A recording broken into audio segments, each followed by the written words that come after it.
Siti Agung Triwijnani. Saya di sini. Menentukan analisis penelitian.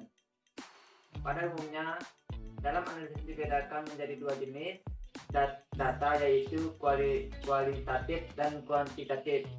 Disebut data kualitatif apabila berbentuk angka-angka, sedangkan data kualitatif adalah yang selain angka-angka seperti cerita, narasi, dokumen, foto, video, dan lain-lain.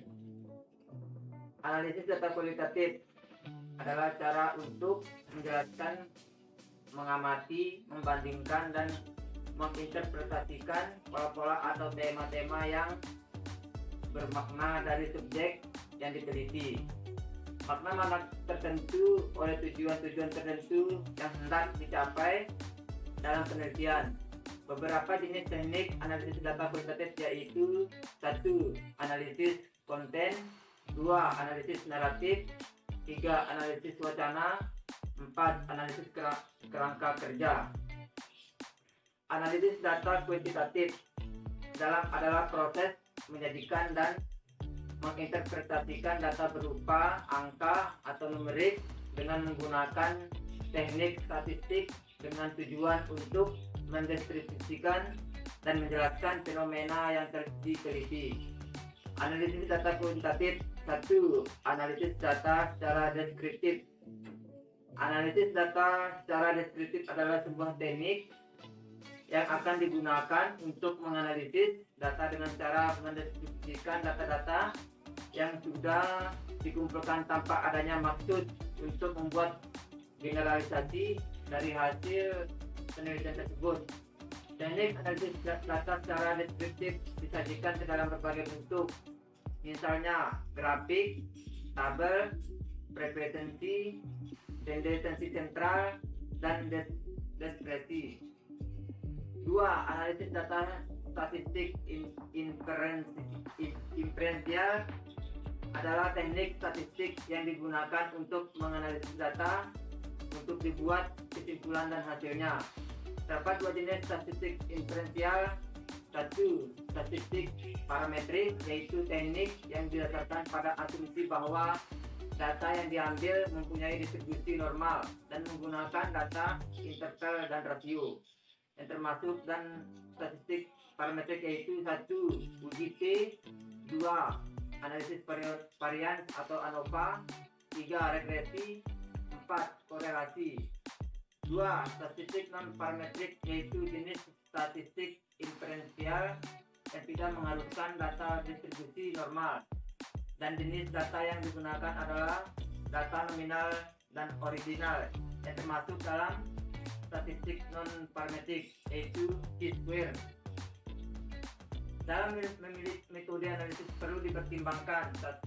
Kecocokan atau kesesuaian metode yang akan digunakan dalam penelitian, 2.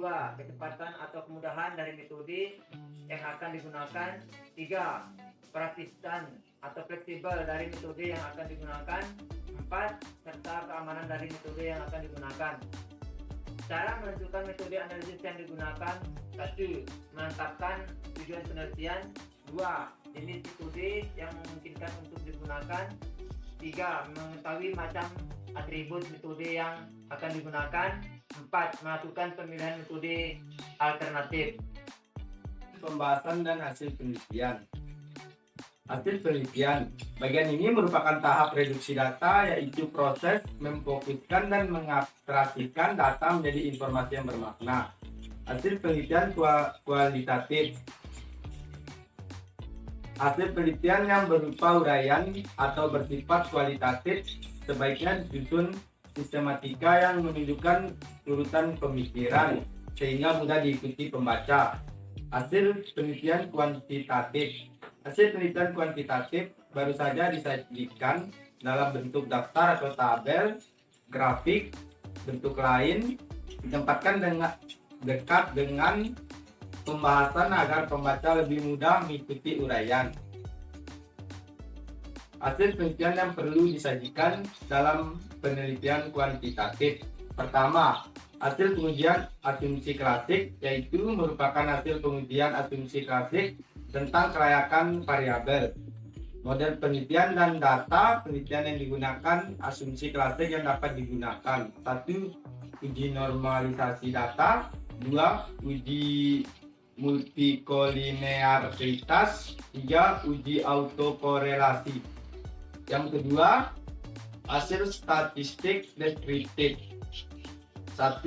Memaparkan gambaran nilai minimum dan maksimum dari observasi sampel untuk variabel penelitian tertentu yang diuji. 2. Memaparkan nilai rata-rata dari keseluruhan observasi untuk suatu variabel penelitian tertentu. 3. Memaparkan nilai divisi standar dari keseluruhan observasi untuk suatu variabel penelitian tertentu. Penyajian hasil pengujian hipotesis. 1. Hasil pengujian hipotesis disajikan dalam bentuk tabel, grafik, atau diagram. 2. Menyajikan hasil pengujian terhadap kelayakan model penelitian. Menyajikan hasil pengujian regresi untuk masing-masing variabel mencakup A. Keterangan terkait simbol dari model penelitian untuk masing-masing variabel penelitian. B. Nilai koefisien atau arah fit-in untuk masing-masing variabel. Selanjutnya, pembahasan. Mengapa perlu adanya pembahasan? Hal ini bertujuan untuk memperoleh jawaban dari masalah penelitian atau memberikan informasi bagaimana tujuan dari penelitian yang dilakukan tercapai. Yang kedua, memberikan penafsiran dari temuan yang diperoleh dalam proses penelitian. Yang ketiga, menghubungkan dan menyatukan antara temuan penelitian dengan teori-teori yang telah ada. Yang keempat, memodifikasi teori yang sudah ada atau menyusun teori baru. Dalam pembahasan, yang perlu disajikan yaitu yang pertama, aspek teoritis. Perlu dijelaskan dan dibandingkan antara premis-premis yang sudah digunakan untuk membangun hipotesis dengan kenyataan empiris di lapangan. Yang kedua, aspek metodologis. Perlu adanya kajian hasil penelitian yang dipengaruhi oleh kontribusi langkah-langkah metodologis yang sudah dilakukan. Tahapan penulisan pembahasan, yang pertama, menampilkan informasi latar belakang. Yang kedua, menampilkan ringkasan hasil penelitian. Yang ketiga, memberikan komentar apakah hasil penelitian sesuai dengan hipotesis. Yang keempat, menghubungkan hasil penelitian dengan teori dan hasil penelitian terdahulu yang akurat dan relevan. Yang kelima, menjelaskan hasil yang diperoleh, terutama alasan jika hasil tersebut tidak sesuai dengan teori dan penelitian terdahulu. Yang keenam, menjelaskan implikasi data yang diperoleh bagi ilmu pengetahuan atau pemanfaatannya. Yang ketujuh, menjelaskan faktor kesalahan dan keterbatasan yang dilakukan saat melakukan percobaan atau penelitian. Selanjutnya yaitu kesimpulan. Kesimpulan ialah pernyataan singkat, jelas, dan sistematis dari keseluruhan hasil analisis, pembahasan, dan pengujian hipotesis penelitian. Selanjutnya, jenis-jenis kesimpulan. Adapun untuk beragam macam kesimpulan dalam hasil penelitian, yaitu yang pertama, perbandingan. Jenis kesimpulan ini membandingkan dua elemen satu sama lain atau membandingkan satu elemen dengan elemen itu sendiri. Yang kedua, sebab akibat. Hubungan sebab akibat dimaksudkan ketika suatu hal seperti peristiwa, tindakan, fenomena secara langsung mempengaruhi yang lainnya. Yang ketiga, penilaian. Ketika seorang memberikan atribut subjektif tertentu untuk sesuatu atau berargumen, maka dapat dikatakan sebagai penilaian. Yang keempat, rekomendasi. Jenis kesimpulan ini menegaskan metode atau tindakan yang terbaik. Untuk membuat kesimpulan, ada beberapa hal yang harus diperhatikan. Di antaranya, yang pertama, isi dalam kesimpulan harus berupa analisis dari kajian pustaka dan juga interpretasi dari tema yang telah diangkat. Bisa berupa implikasi dan bisa juga berupa inferensi. Yang kedua, isi dalam kesimpulan sebaiknya mengandung saran yang ditujukan untuk pembaca. Yang ketiga, kesimpulan sebaiknya dibuat dengan menjelaskan secara singkat isi dari hasil penelitian yang telah dijelaskan pada bab sebelumnya. Yang keempat, Dalam membuat kesimpulan, hindari menyimpulkan materi yang tidak dibahas dalam bab pembahasan. Selanjutnya, materi tentang rekomendasi dalam penelitian.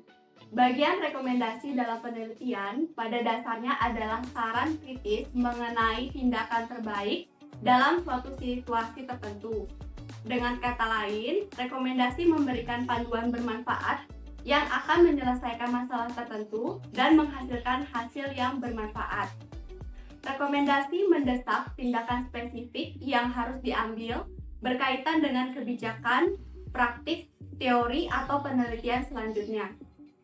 Langkah-langkah untuk menulis rekomendasi yaitu yang pertama, seusai menutup kesimpulan, penulis dapat memberikan rekomendasi atau saran kebijakan untuk keperluan penelitian lebih lanjut maupun saran yang lebih praktis. Yang kedua, dalam menyusun rekomendasi, hendaknya penulis tidak merekomendasikan sesuatu yang tidak mempunyai dasar atau keterkaitan dengan pembahasan yang dikemukakan. Yang ketiga, rekomendasi hanya bersifat alternatif yang diajukan penulis agar permasalahan yang ada dapat dipecahkan sebaik-baiknya di waktu yang mendatang. Yang keempat, rekomendasi didasarkan pada hasil penelitian peneliti dan menunjukkan langkah-langkah atau arahan khusus yang dapat diambil. Rekomendasi berupa langkah konkret atau tindakan yang diusulkan penelitian.